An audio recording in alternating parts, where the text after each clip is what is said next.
we'll have a brief statement on a couple of matters, and we'll obviously be happy to take questions here. And following the presentation, she'll be available for one-on-one. Thank you. And welcome for, can you hear me or should I? Mike? Okay, thank you for coming. So today I'd like to provide you an update on our cases in Waterloo Region, as well as new recommendations from the province on the testing of people who have traveled and have respiratory symptoms. And thirdly, new recommendations for our community. Regarding our cases in Waterloo Region, the third confirmed case that we reported on yesterday, a male in his 40s, was assessed by public health, and he was initially assessed and tested and then went home to self-isolate. That said, later on that day, he returned to a hospital setting as his condition became more serious. He is currently hospitalized and in stable condition. Additionally, late last night, we received confirmation of our fourth confirmed case. A female in her 50s acquired the illness during travel to France. She developed symptoms upon her return, for which she was tested at Grand River Hospital. Hospital staff took all necessary precautions to ensure the safety of staff and other patients. The patient was experiencing mild respiratory symptoms and has been released from hospital to self-isolate at home. Public health is monitoring her, as well as close family members who are not experiencing any symptoms at present. Second update is in regards to testing. Given the evolving situation and the need to ensure that those who may need more elevated levels of care are able to receive the assessment and care that they need, as of late last night, Ontario updated its recommendations for testing. In general, testing will be prioritized for people who need hospital care or certain groups of people such as healthcare workers or those in long-term care homes or retirement homes. For most other people who develop symptoms such as fever and cough and have traveled to an affected area, testing is no longer recommended. They will still need to remain at home in self-isolation until such time as they are no longer symptomatic for 24 hours. By taking these following, this is the third update. So given the evolving situation in the world, by taking the following measures that I'm going to outline to you, we have the opportunity to slow the spread of virus in our community. These recommendations reflect the changing risk around us, even though the risk in Waterloo Region hasn't changed. It is my recommendation that large gatherings of 250 people or more and all international events be postponed or canceled. This does not apply to post-secondary institutions and workplaces at this time. I am speaking of large gatherings where there's a difficulty for people to potentially withdraw themselves if they develop symptoms, where there's a greater propensity for overcrowding. That said, post-secondary institutions and workplaces are encouraged to consider increasing flexibility for their students and/or workers to work from home or work remotely, should that become recommended in the future.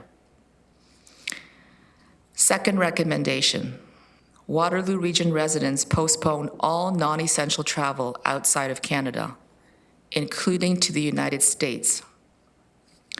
Third recommendation, returning travelers to Waterloo Region refrain from visiting patients in hospital, visiting long-term care homes or retirement homes, visiting the elderly or those with chronic health conditions. In addition, children who have traveled outside of Canada should not return to childcare settings, including daycare and camps, for 14 days. Finally, returning visitors from Hubei Province, China, Iran, and Italy need to self-isolate for 14 days from their date of return. And returning visitors from all other countries, including the United States, need to self-monitor themselves for symptoms for 14 days from their date of return. And last, but not least, I ask that our residents refuse to participate in Ezra Street Party. This uncontrolled, illegal party was already a significant risk to the health and safety of our residents. It is even more so now. In this time when we need to ensure our healthcare and community resources are available to respond to serious needs in our community, I am asking people not to put their own health or those essential resources at risk. I'm asking people to please do their part to protect our community. Finally, I'd like to let people know that public health is currently experiencing high call volumes, and so people may experience longer wait times on the phone. We apologize for this inconvenience. We have increased staffing significantly in the past few days, and we are adding additional staff as quickly as we can. Thank you, and I'd be happy to take any questions. Julie, I think we've got copies of that statement, which we can distribute to Hi. Yes.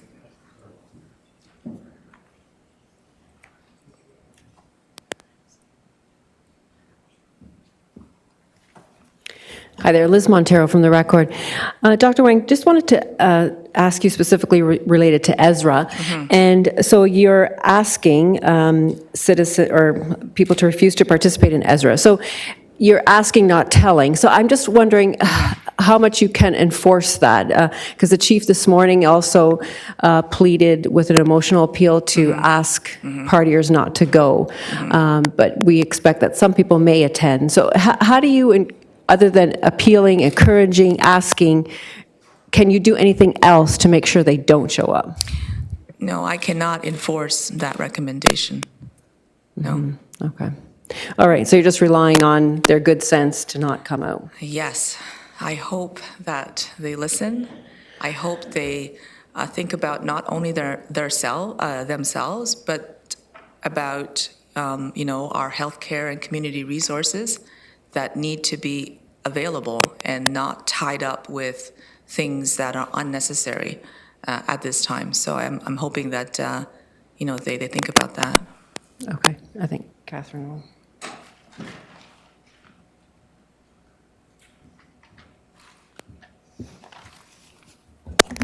Catherine. Hi, it's Catherine Thompson from The Record.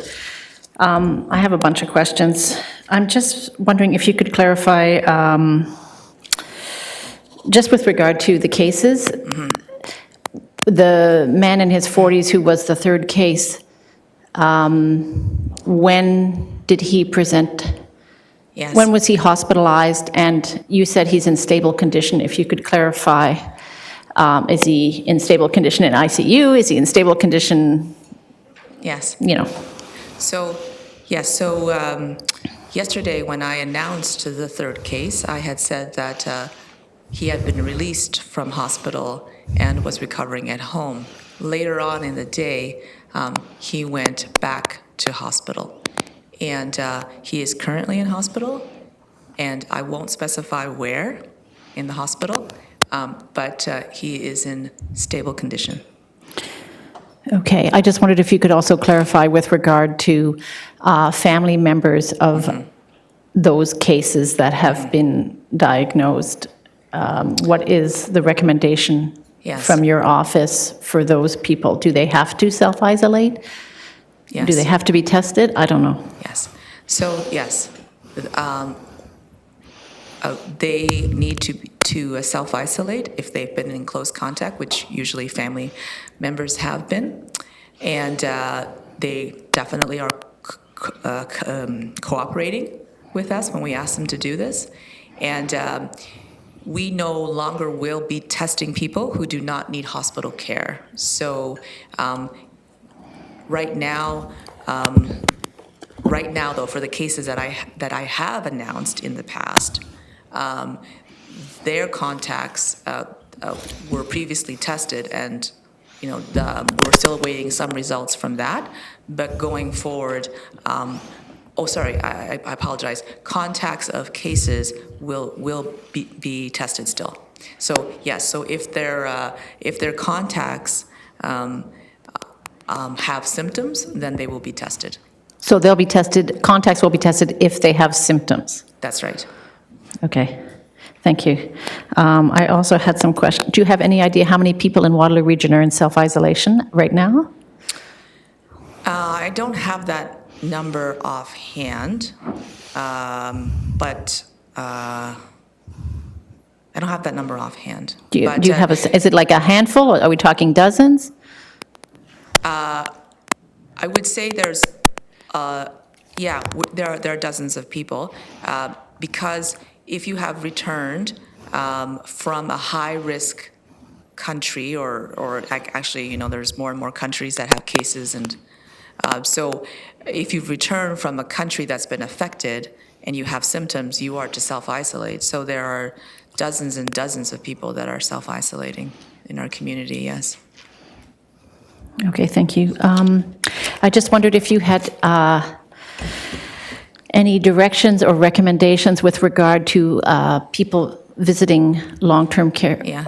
and the elderly and vulnerable. Yeah, so the risk right now is really with returning travelers. And so that is why I am asking returning travelers from outside Canada to refrain from visiting long-term care homes, retirement homes, or even just visiting with elderly people with chronic health conditions for 14 days from their date of return.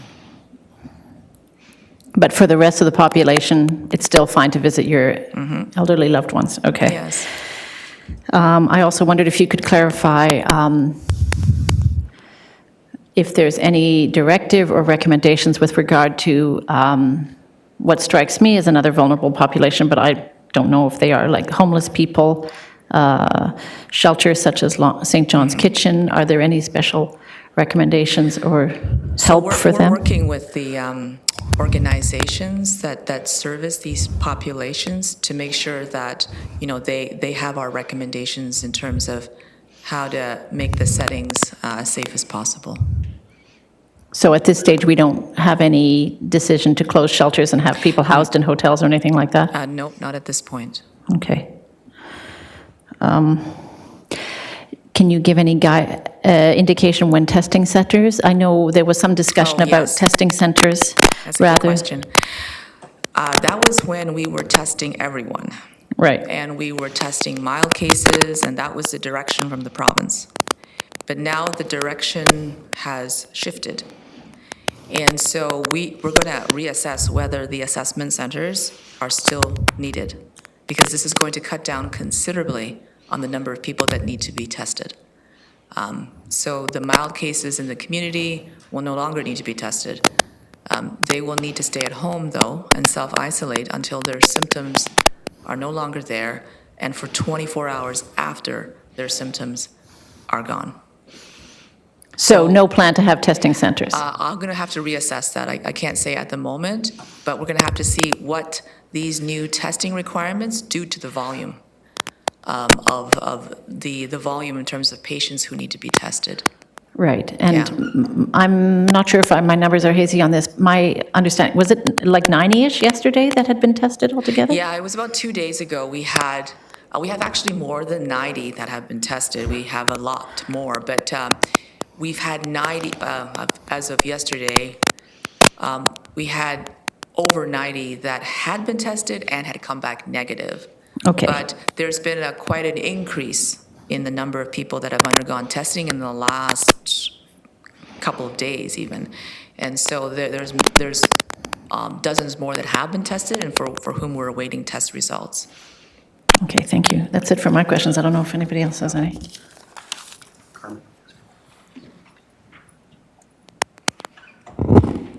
Oh, sorry, I think I need a stool here, but, so this is Carmen Grillo with CBC. A question about Ezra Street. Yes.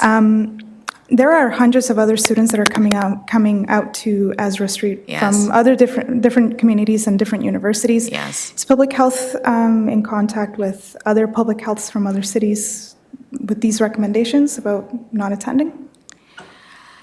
Well, there's been a recommendation across the province to not have gatherings that have more than 250 people. And so all public health units are aware of that.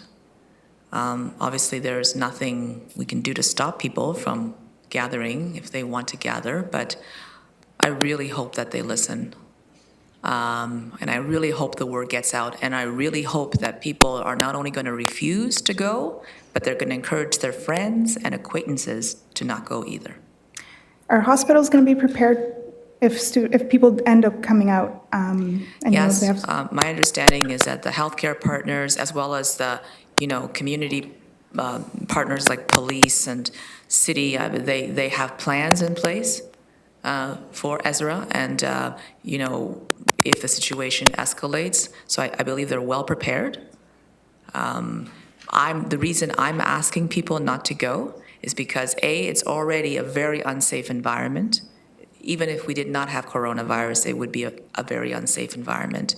But given the evolving situation with coronavirus and the fact that we really need to have availability of our healthcare resources and our other, community resources, in case there is an escalation of need for those types of, healthcare resources, for example, we need them to be available and not tied up, treating injuries from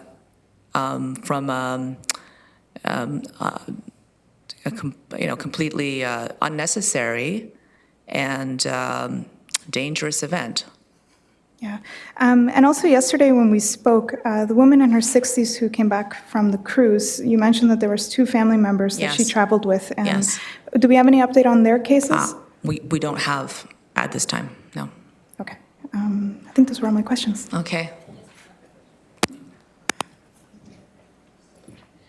Hi again. Hi again. Sorry, I just thought of another question. Sure. I just wondered if you could just, so there's this, is it a recommendation or are you actually banning the gathering? I can't ban. Okay. I know there's been, Sorry, I'm not talking about Ezra, I'm talking right, about gatherings of more than 250 people. no, it is a recommendation. Right. Yeah. So I'm just wondering if we could just flesh that out a little bit, what that looks like. Are we talking about, we can't go to concerts at Center in the Square, we can't go to the movie theater? What does this look like? It's about large gatherings where it's going to be, there's a difficulty, where there's a greater risk that there's overcrowding and people cannot isolate themselves easily. So if you're in a movie theater, for example, or you're in a classroom, you could, if you start to get symptoms, just leave, right? You're not in a situation where you have people around you and you're so crowded you potentially can't get out of the way, so to speak. So that's what I'm talking about. Environments where there are so many people that overcrowding becomes an issue, and there's not enough sort of space So what between kind of people. events are we talking about other than Ezra? Other events, they could have, for example, if you have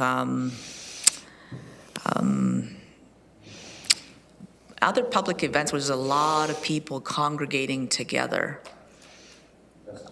Festivals, thank you. Thank you, Mayor.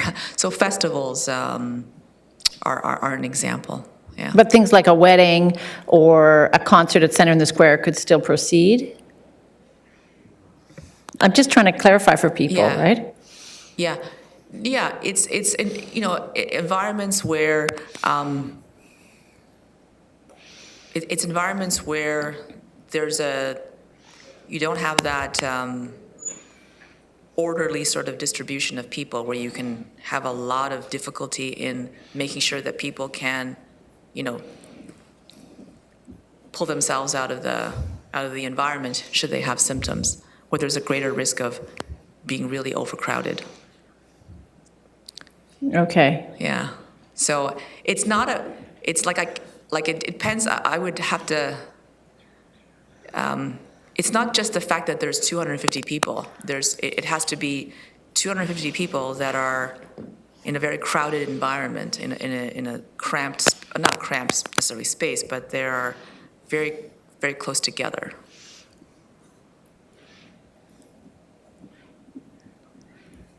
Okay. If you guys could provide examples maybe on your website, Yeah. because that's the kind of thing I think Yeah. people will be looking for guidance about. Yeah. Thank you. Okay. Yeah. Sorry, a couple more questions. I'm just wondering too, have any doctors been tested for the virus in Waterloo Region? We don't reveal people's professions if there is no association with risk. Okay. And also, in terms of gatherings, what about places like Farmers Market? Thinking of the one here in downtown Kitchener. Yeah, that's that would be an example of where we would discourage gatherings. Okay, that's it. Yes, so festivals, markets. Hopefully that helps a little bit. No?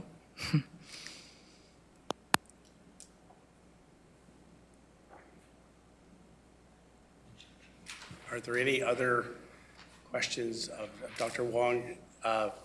If not, consider this sort of portion of the program wrapped up, and again, Dr. Wong will remain after this and be able Yeah. to respond to any questions you might have, and likewise, Chair Evan and several other, Chair and Chair Jaworski are here as well too. So, I would be happy to chat. But again, Dr. Wong will remain available to speak to you.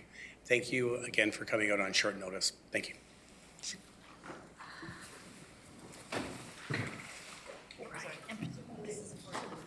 Until further notice. Yes, that's right, until further notice. That's correct. Was this yours? No,